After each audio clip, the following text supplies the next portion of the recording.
Uh, this is Calicat, the Calicaster, and this is a review of Star Trek Lower Deck Season 4, Episode 8, Caves. Uh, so, typical of the classic Trek and Next Generation, but mainly Next Generation, a little bit of DS9 too. They did it a few times. You have a planet set that is called Planet Hell. That's what they called it. And that's whenever you go to a planet set, it's usually this large, generally a cave-like structure, right? It's usually a cave or a rock. When I go to a rocky planet, Planet Hell be down there. I think that goes back to the classic Trek, but that's really Next Generation. That term. And then in this episode, the lower deckers get trapped in a cave in a planet. There's this moss that's could eat people. It ate somebody else, but not one of them. So yeah, we have this. So they begin to tell stories about having been trapped in caves, and they go up to They have this one episode where Rutherford admits that he and Tabby Cat.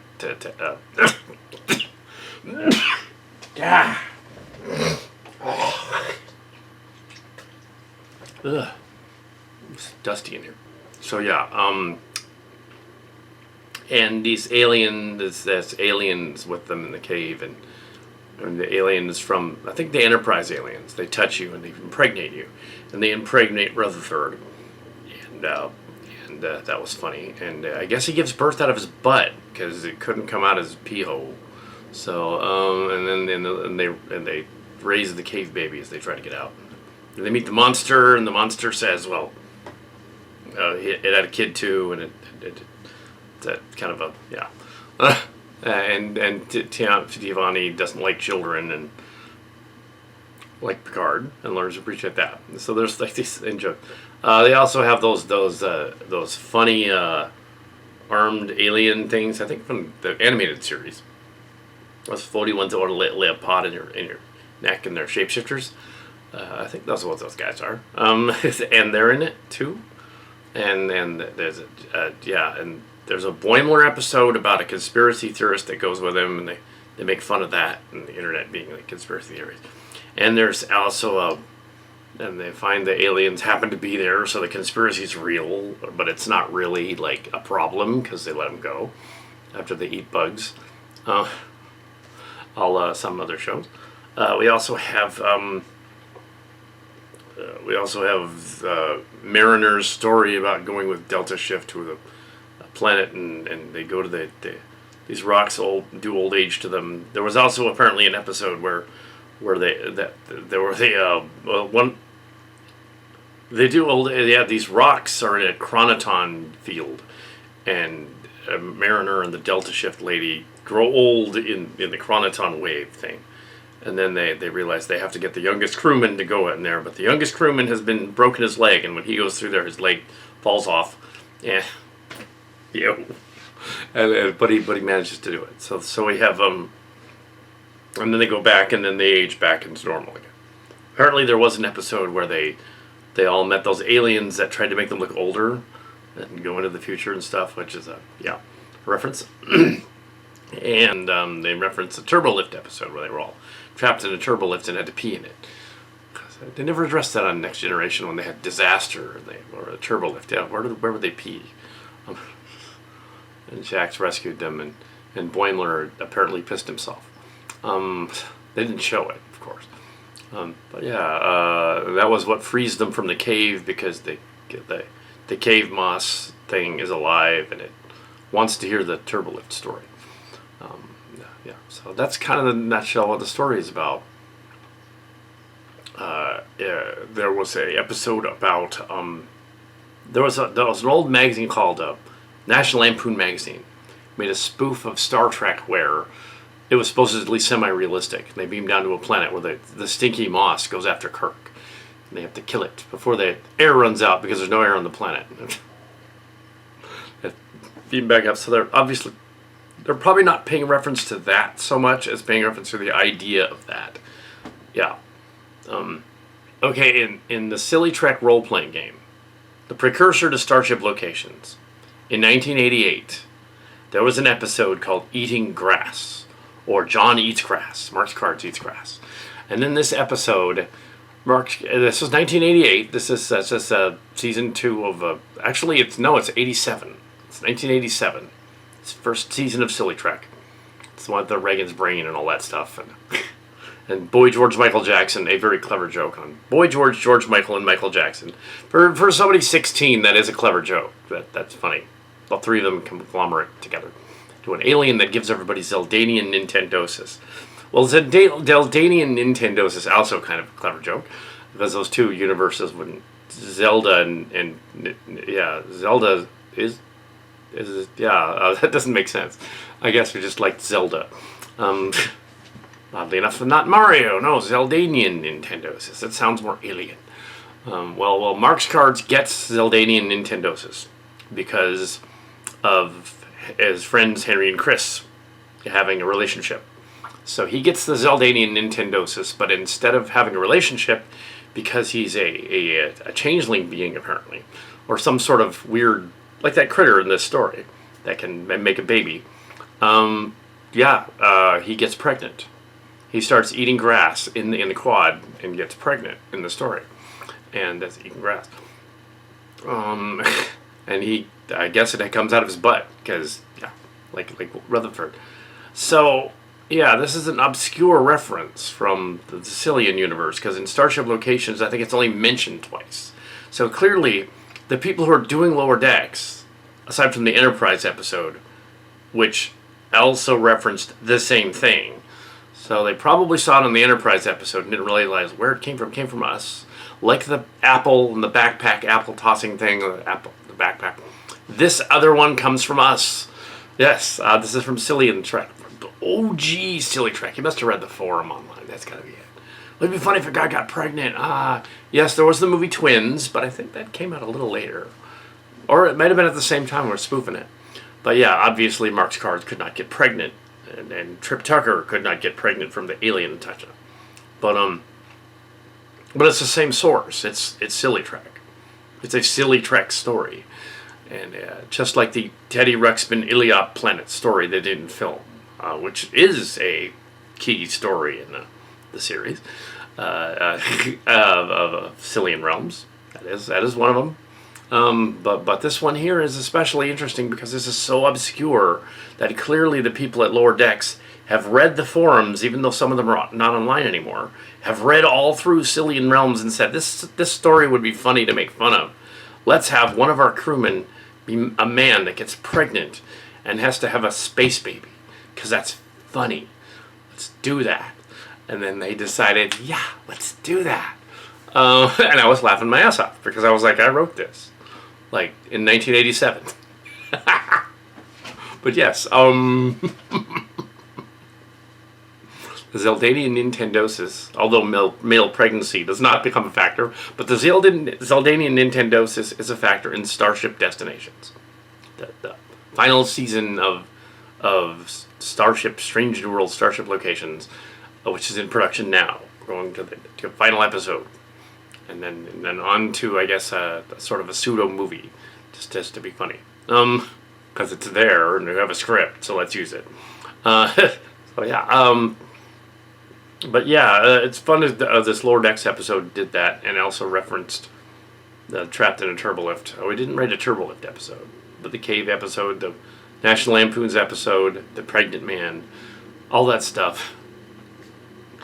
I mean, they are referencing Star Trek having done it, but of course, we're on the same wavelength with Star Trek having done it. Now, we're old OG, X-Gen people that were like teenagers when the original series was. And the fan series, Cillian Realms, Starship Locations, back to Silly Trek. The whole thing started, you see, when because of, Picard and Q had a thing. An argument or whatever, and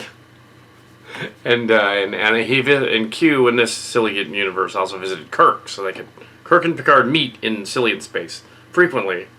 This is partly because Mark's Cards, co-creator of Silly Trek, didn't know the Next Generation and the classic Trek were not in the same universe. He assumed they were just another ship going off. He didn't watch the Next Generation for the first year. He didn't know. He didn't have any idea. So he just...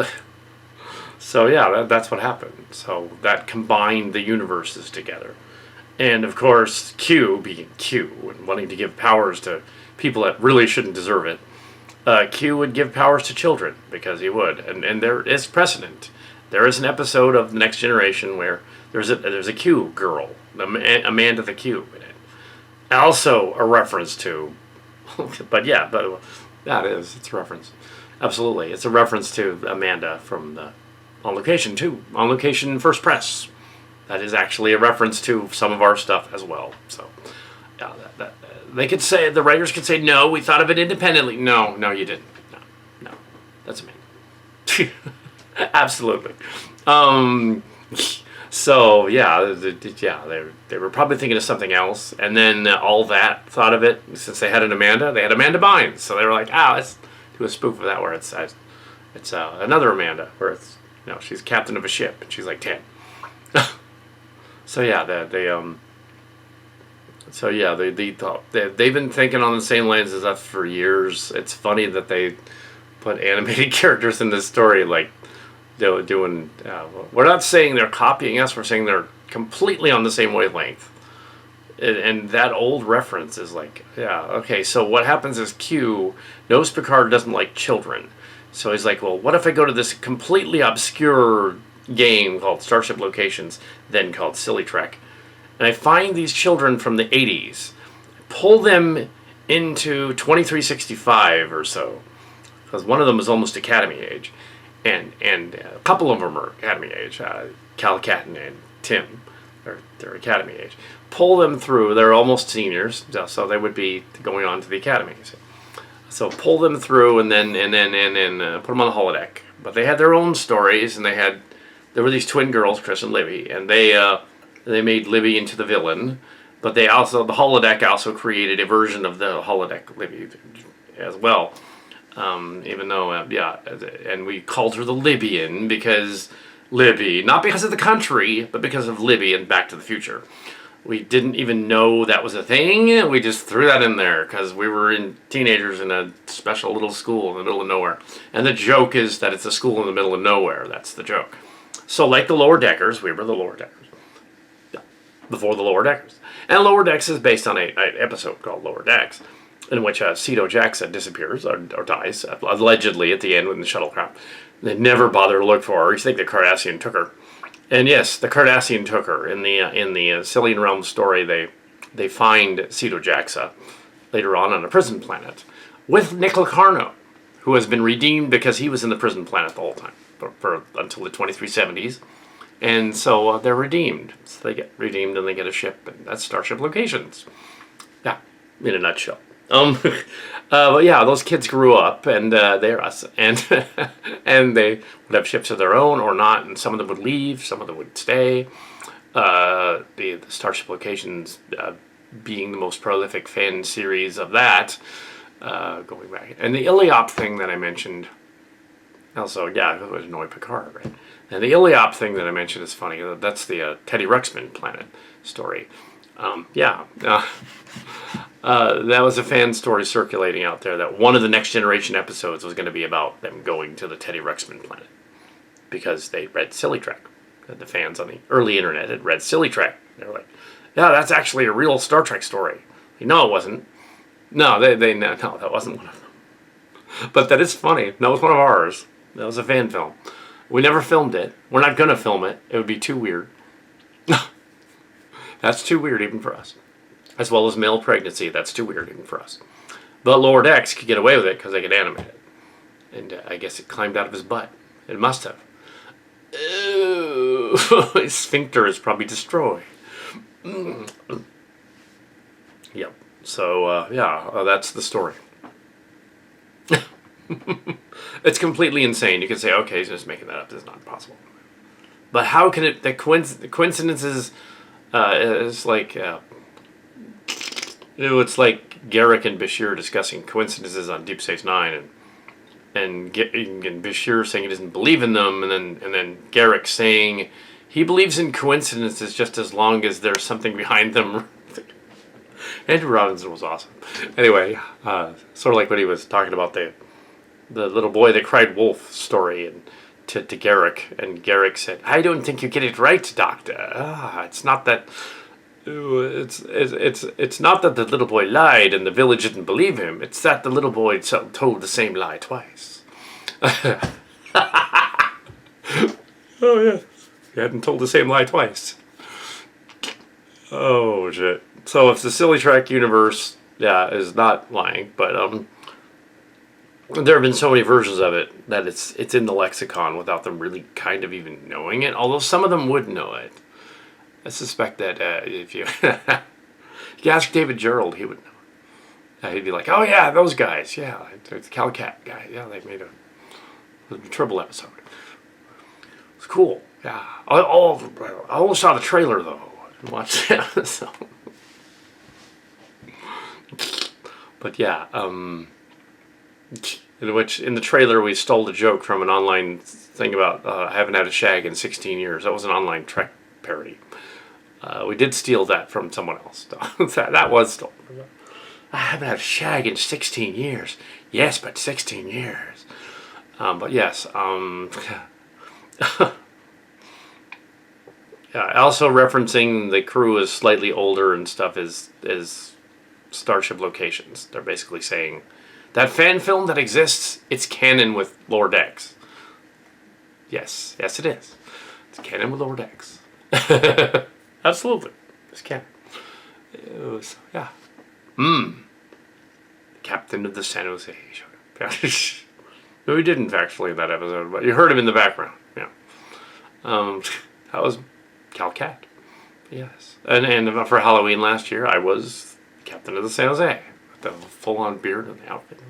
I still have the outfit, so I'll probably wear it again and play somebody else. But yeah.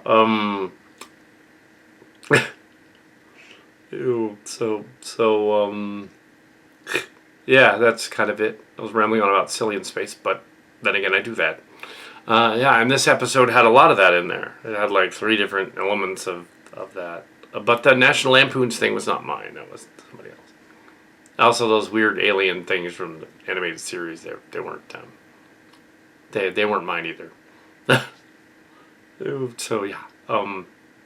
Yeah, we haven't written for it, but strangely enough, some of our earliest stuff got on TNG and beyond.